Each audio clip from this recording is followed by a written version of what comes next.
Call a member for Stretton. Thank you very much, Mr Deputy Speaker. I rise to speak on the inquiry into the practices of the labour hire industry, which has recently been conducted by the Finance and Administration Committee. And I do want to say at the outset, I do strongly believe that we should be considering a licensing system for labour hire in Queensland, and indeed a universal licensing system. And I take that interjection from the Minister. Mr Deputy Speaker, during May and June, public hearings were held with evidence from key stakeholders, employers and workers in the Queensland labour hire industry. Our committee heard many submissions on the effectiveness, nature, regulation and treatment of workers by labour hire companies during these hearings. Mr Deputy Speaker, as a former solicitor and also an industrial officer for the NUW, I was well aware of some of the practices engaged in by the labour hire industry. However, I was shocked to hear some of the evidence about practices engaged in and the exploitation of some of Queensland's most vulnerable workers. We heard from many workers about the challenges they face from insecure employment, but I wanted to quote from someone who actually engages labour hire. Mr Deputy Speaker, for the benefit of the House, I will read to you a statement from Mr Gino Marcon, who owns Marcon Family Farms and uses labour hire.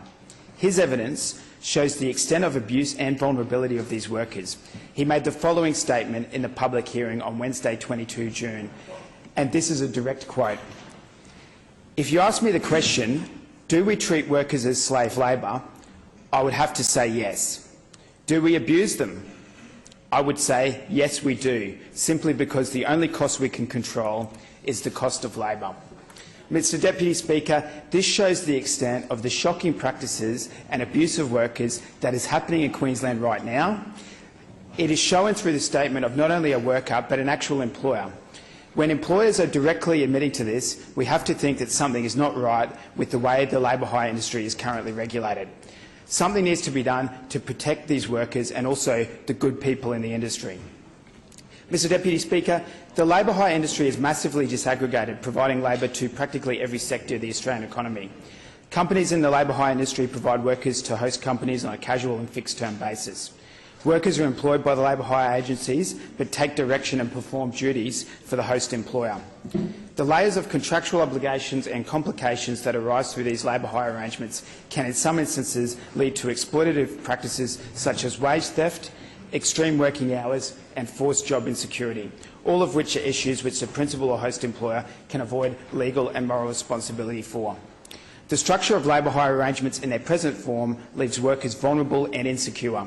Some of these workers are paid less than the minimum wage, are denied superannuation, penalty rates and other minimum entitlements, and are forced to work excessive hours in unsafe workplaces.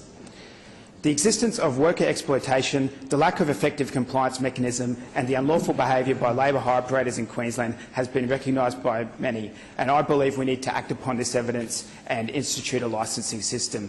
Now, we have heard from those opposite who may say a licensing system may not work or we should leave this to the federal government to sort out. I've got to be honest, Mr Deputy Speaker, I honestly have no faith in the Turnbull government to take action on this important issue. I do note that the federal opposition and Bill Shorten took a very strong policy in relation to this issue into the last federal election, and I sincerely hope that it's one that the federal opposition will continue to maintain. However, at a state level, I do believe we cannot stand idly by after learning of the extensive exploitative practices in place in Queensland, merely because some may say that it is a federal matter. We cannot sit here and turn our backs on this evidence. It is our duty as a government to address these issues and draw the attention of the federal government to these shocking practices. We need a licensing system to stop these injustices being perpetrated, and we need to do what we can to the best of our ability.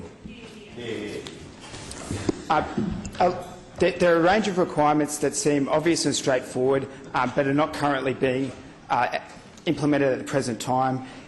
Vulnerable workers are being exploited through an inadequate regulatory scheme, both nationally and at a state level. This is particularly perplexing considering that Australia has a highly regulated employment system. For some reason, the labour hire industry has been able to fall through the cracks, and this needs to end. We all have a responsibility and duty to correct the wrongs that are happening to the most vulnerable of Queensland workers and update our laws so we are better able to protect these people. Queensland is always at its best when it leads the way. This state should lead the way and provide an example for the rest of the country.